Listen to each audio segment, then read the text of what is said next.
Good morning, students. Today we will discuss about the dihybrid cross. But before discussing the dihybrid cross, I want to remind about the monohybrid cross and laws of Mendel. So the laws of Mendel was given by the G.J. Mendel. He is also called the father of genetics because his rule or his laws that was given by him are the basics of the process of genetics. Okay? In the genetics we studied about the transfer of the characters from one generation to next generation, and how does it happen. It's easy to understand, it is easy to study with the help of the laws of the Mendel. Here we know that Mendel gave three laws, that is the law of dominance, that was an actual statement. Mendel actually gave two laws only, and the law of dominance was added later, and also the law of dominance was also present in the laws of Mendel as a statement only, that he used the term factor. Okay?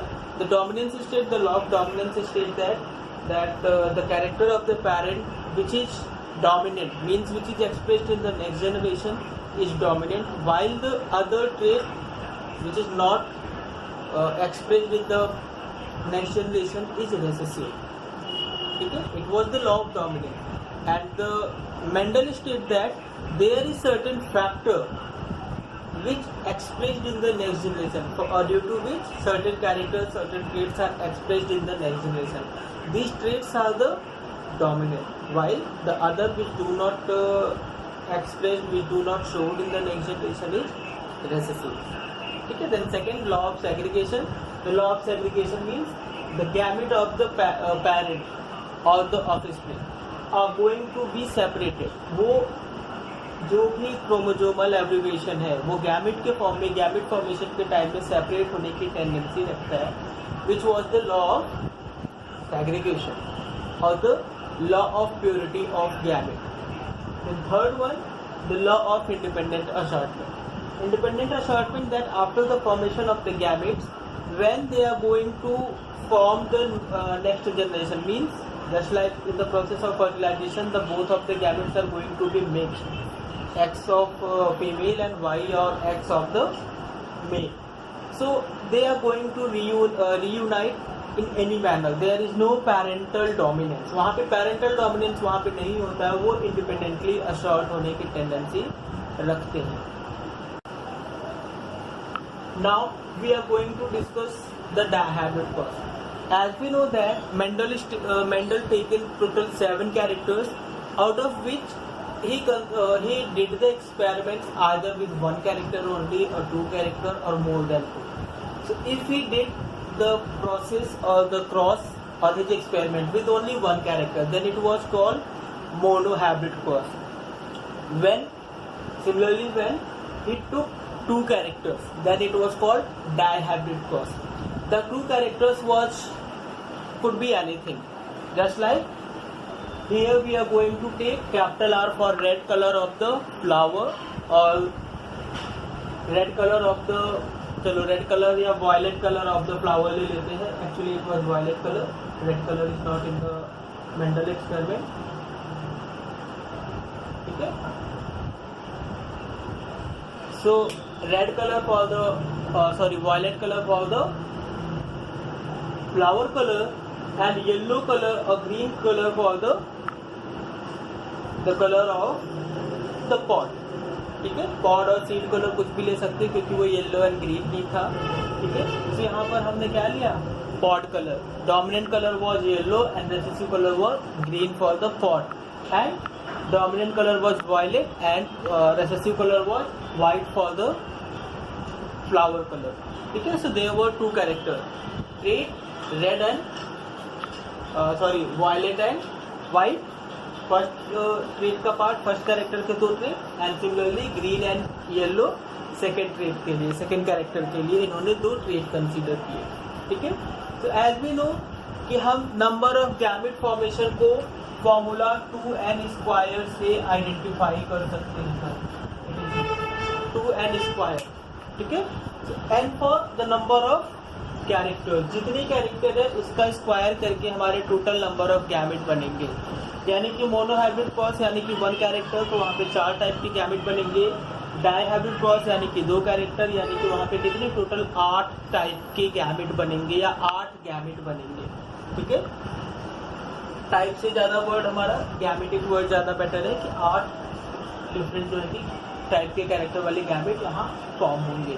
ठीक है, तो first of all dihybrid cross का हमने जो wait लिया, हमने उसका जो कैरेक्टर लिया उसका हमने एक्सप्रेशन स्टार्ट किया। एक्सप्रेशन स्टार्ट करने के बाद उसका हमने सिंबॉलिक वे ले लिया, that capital R R for the homozygous dominant and small R R for the homozygous recessive. ठीक है, सो यहाँ पर जब इनका F1 जनरेशन में क्रॉस हुआ तो हमने डायरेक्ट ये प्रोडक्ट फॉर्म कर लिया, लेकिन यहाँ पर भी डिक्टो सेम इसी तरीके से गैमेट फॉर्मेशन होगा। सारे यहाँ पे कैपिटल आर डब्ल्यू टाइप के ही होंगे और यहाँ पर सेकेंड साइड में सारे स्मॉल आर डब्ल्यू टाइप के होंगे। ठीक है, capital R capital W and small R small W, क्योंकि यहाँ पर जो ट्रेट्स हैं, यहाँ पर जो कैरेक्टर्स हैं, उनसे जब गैमेटिक फॉर्मेशन होगा तो वो बिल्कुल इसी गैमेट के साथ होगा F1 जनरेशन के लिए।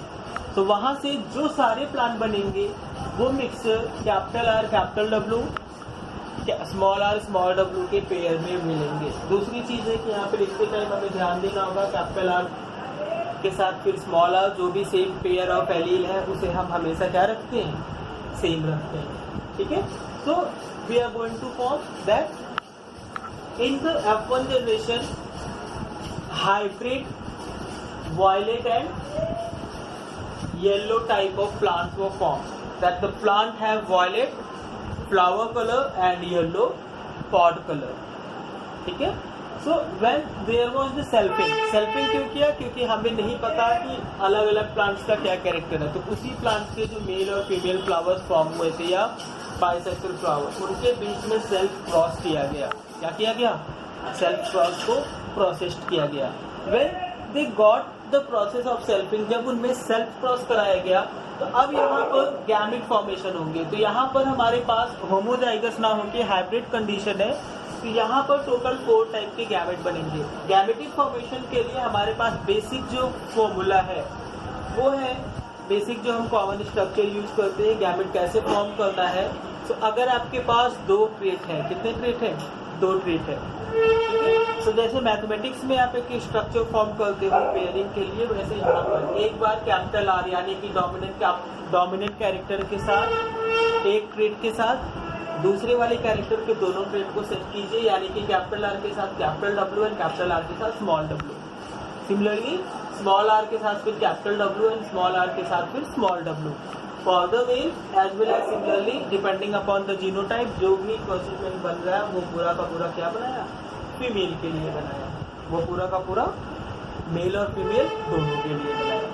ठीक है, फिर हम यहाँ पर इसको प्रोसेस करते हैं। प्रोसेस करने के लिए जैसे हम मैथमेटिक्स में एक्स और वाई एक्सिस से ऑर्डिनेट्स को मैच करते हैं, उसी तरीके से यहाँ पर capital R capital R capital W capital W capital R capital R capital W and small W capital are small R capital W and small W capital W both are the capitals, then capital R small r capital W and small w।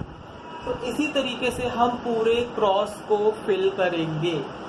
ठीक है, capital R capital W small W capital are small W capital R capital W and small W.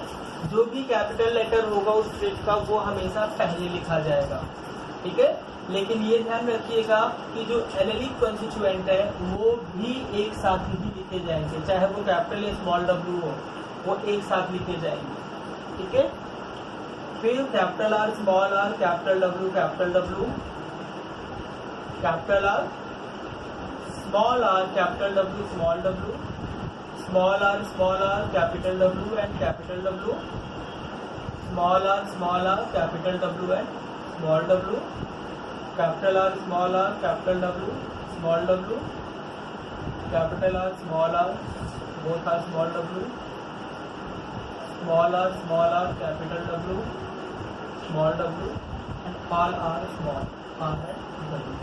ठीक है, तो ये तो हो गया genetic constituent का ये डायहाइब्रिड क्रॉस बनाना। डायहाइब्रिड क्रॉस का जीनोटाइप रेशियो 9:3:1 आता है, ठीक है। Phenotype ratio, not the genotype. ये कौन सा रेशियो है? फिनोटाइप रेशियो, फेनोटाइप रेशियो है जो कि 9:3:1 आता है। कैसे आता है? Now capital R is dominant over the small R, similarly capital W is dominant over the small W, ठीक है। सो कैपिटल आर के साथ चाहे कैपिटल आर हो या स्मॉल आर हो, it will going to represent the violet colour, and capital W के साथ चाहे कैपिटल डब्ल्यू हो या स्मॉल डब्ल्यू हो, जो भी हो, वो क्या रिप्रेजेंट करेगा? Yellow colour. So when we are going to consider capital R dash capital W dash type के 9 फ्लावर आपको मिलेंगे, और इनका जब हम कलरिंग वो देखेंगे तो जो हमारा पैरेंटल डोमिनेंट कलर था वो हमें 9 मिलेगा। वो हमें क्या मिलेगा? Parental dominant character, that is the violet and yellow will be as 9। Similarly जो पैरेंटल रिसेसिव है वो हमें केवल 1 के रेशियो में मिलेगा, केवल 1 मिलेगा, ठीक है। दूसरी चीज है यहाँ पर लॉ ऑफ सेग्रीगेशन के साथ साथ independent assortment first time implement होता है। इंडिपेंडेंट असॉर्टमेंट मीन्स कि वो अपने आप से असॉर्ट होंगे। जब अपने आप से अगर कोई चीज असॉर्ट हो रही है तो ऑब्वियसली सर्टेन न्यू कैरेक्टर्स का फॉर्मेशन होगा, ठीक है। यहाँ पर देखिए कैपिटल आर के साथ चाहे कैपिटल आर हो या स्मॉल आर हो, it will be a violet colour of the flower, but when there are both small w's are here, just like in this condition, capital R के साथ कोई भी हो, ठीक है, and here capital R के साथ कोई भी हो,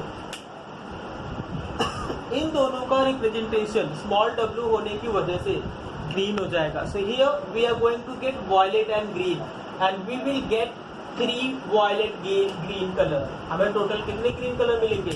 3 वॉयलेट ग्रीन का न्यू कॉम्बिनेशन बनेगा। सिमिलरली व्हाइट येलो का जो कि हमारा पैरेंटल कॉम्बिनेशन नहीं था वो भी हमें 3 के पेयर में मिलेगा। White yellow 1, white yellow 2, white yellow 3, ये तीनों हमें व्हाइट येलो टाइप के मिले, ठीक है। ये हमारा एक पैरेंटल कॉम्बिनेशन हो गया रिसेसिव। ये 3 डैश की लाइन से हमारे न्यू कॉम्बिनेशन हो गए, और ये तीनों भी हमारे क्या हो गए? न्यू कॉम्बिनेशंस हो गए। बाकी जो विदाउट अंडरलाइंड है, यू विल ऑब्जर्व कि ये क्या है? आर डब्ल्यू टाइप के ही है, सेम टाइप ऑफ कॉन्स्टिट्यूएंट्स, और इनका क्या है? 9 है total number. So it was the phenotypic ratio. New combinations कितने बने? 6 बने। पैरेंटल कॉम्बिनेशन कितना बना? 10 बना, ठीक है। और टोटल रेशियो कितना है? 9:3:1। तो डायहाइब्रिड क्रॉस में फर्स्ट टाइम हमारा क्या आता है? लॉ ऑफ इंडिपेंडेंट असॉर्टमेंट ही यहाँ पे दिखता है।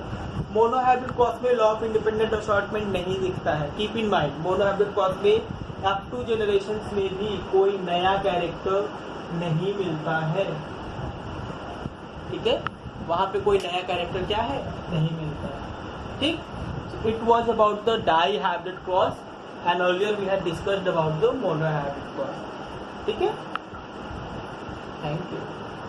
तो इसकी एक और चीज कि इसकी प्रैक्टिस भी आप करेंगे, क्योंकि it is one of the important topics. चाहे तो 3 नंबर में पूरा क्रॉस बनाने को पूरा कैरेक्टर दे देता है, या फिर कैरेक्टर्स अलग अलग बदल देगा। जस्ट लाइक यहाँ से आपको दे दिया, प्रोसेस ही यहाँ से स्टार्ट किया कि यहाँ से फिर नेक्स्ट जनरेशन में क्या बनेगा वो आप डिस्कस करेंगे। फिर तो आपको ये क्रॉस बनाना स्टार्ट करता है 2 या 3 नंबर में। सिमिलरली 2 या 3 नंबर में ही आपका डायहाइब्रिड क्रॉस को पूरा एक्सप्लेन करने को पूछा जा सकता है, ठीक है। या मोनोहाइब्रिड और डायहाइब्रिड क्रॉस के बीच में 2 से 3 डिफरेंसेस पूछे जा सकते हैं। दूसरी चीज है डायहाइब्रिड क्रॉस का जीनोटाइप रेशियो अगर लिखना है तो वो बहुत लेंदी पड़ता है, तब आप हर किसी को अलग अलग टाइप लिखोगे। जीनोटाइप में ये एक अलग जीनोटाइप है, फिर ये वाला एक अलग है। अब ऐसे कितने, जैसे 1, 2 ये आपको कॉमन मिल गए।